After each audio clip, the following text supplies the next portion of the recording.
बिल्कुल शास्त्र से जोड़ करके अपने उत्तर किया।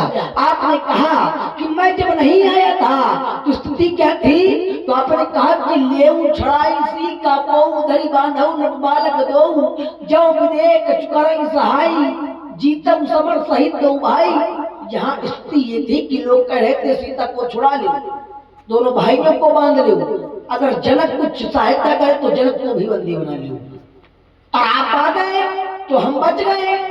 और कैसा कह रहे थे, नीम का पेड़ है यहाँ कहीं, सीताराम माता का बात है। बोले नीम के पेड़ में बंधे होते, एक में बंधे होते तुम, एक तरफ तुम्हारा भैया, अब चल रहा होता गोजा। महाराज इतना बढ़िया घुमाते हैं आप। आपने कहा कि एक तरफ तुम बंधे होते और एक तरफ तुम्हारा भैया, मैं आ गया तो बच गए ना। इसका धन का संशोधन करिए, आपका कोई सहयोग नहीं है। और ये जो राजा कह रहे थे ना, ये जो चौपाइयां आपने पढ़ी है रामायण देवंदी का, इसके आगे इसके पीछे और कुछ भी तो लिखा गया है, इतना ही। ये जो राजा कह रहे थे ले उठाई सीका को धड़ी बांधो न बालक दो जब विदेक चुकरई सहाई जीतम समर सहित दो भाई, तो वहीं पर इनका विरोध भी हो रहा था। वो छोड़ दिया, मतलब भर में पड़ रहे हो, मतलब भर की झक नहीं कर रहे हो।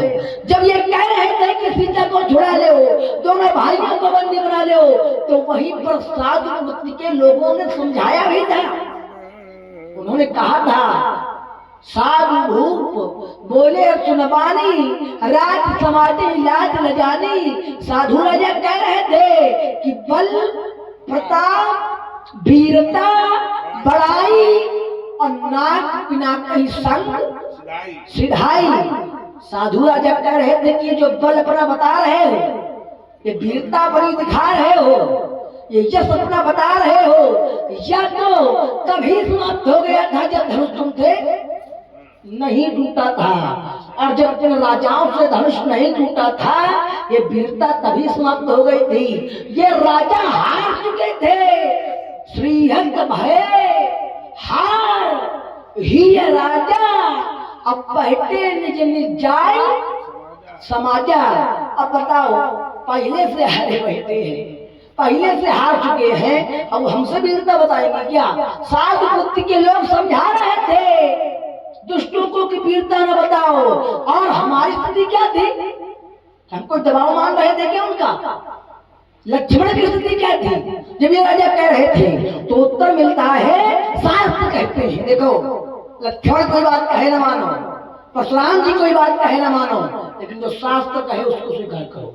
और शास्त्र कहता है जिस समय राजा विरोध कर रहे थे तो लक्ष्मण की स्थिति थी अरुण नयन भ्रकुटी कुटिल चितवत नृपन सको अमनो मस्त गदगंगिरा की सिंह किशोरई चोप। जैसे हाथियों का समुदाय मार्ग से चला रहा हो और सिंह का छोटा बच्चा, शेर का छोटा बच्चा मार्ग में आ जाए, दहाड़ मार दे, तो हाथियों का समुदाय मार्ग छोड़ देता है, डर जाते हैं, भयभीत हो जाते हैं। तो वो स्थिति थी। हम क्रोध सहित राजाओं को देख रहे थे, चितवत नृपन सको, और स्थिति थी मेरी सिंह की जैसी, शेर की जैसी, और राजाओं की स्थिति थी हाथियों की जैसी। तो उत्तर करो कि हम हैं शेर और तुम हो बैल, बने कहां से? ये शास्त्र कहता है, मनमुखी बात नहीं। अच्छा हाँ भाई, बैल और तुम का शेर। महाराज थोड़ा रुक जाओ, अब साहब जितना आपने लगाया है उतना हमको भी साहब, और उत्तर मिलेगा आनंद आएगा, क्योंकि मुद्दा मत है विचार मथानी वादे वादे जाते तो बोधा। ज्ञानियों की समाज में, ज्ञानियों के बीच में जब बात और विवाद होता है तो वही पर तत्व का बोध हो जाता है। जायते तत्व बोधा, तो हमें तत्व का बोध करना है। तो स्थिति ये थी, स्थिति वहां पर यह थी कि हम हैं सिंह, अब आप हो बैल, बरसद कंध और बाहु विशाला, तो आप हो बैल तो हम हैं शेर। तो राजाओं से हम भयभीत नहीं थे, बल्कि राजाओं को साधु राजाओं ने समझाया कि विरोध न करो। एक बार अच्छा, राजा से तुम भयभीत नहीं थे, राजा तुमसे भयभीत रहा। बिल्कुल, शास्त्र कहता है मनोमत गज करने रखी। एक बार, दूसरी बात हमने कहा था कि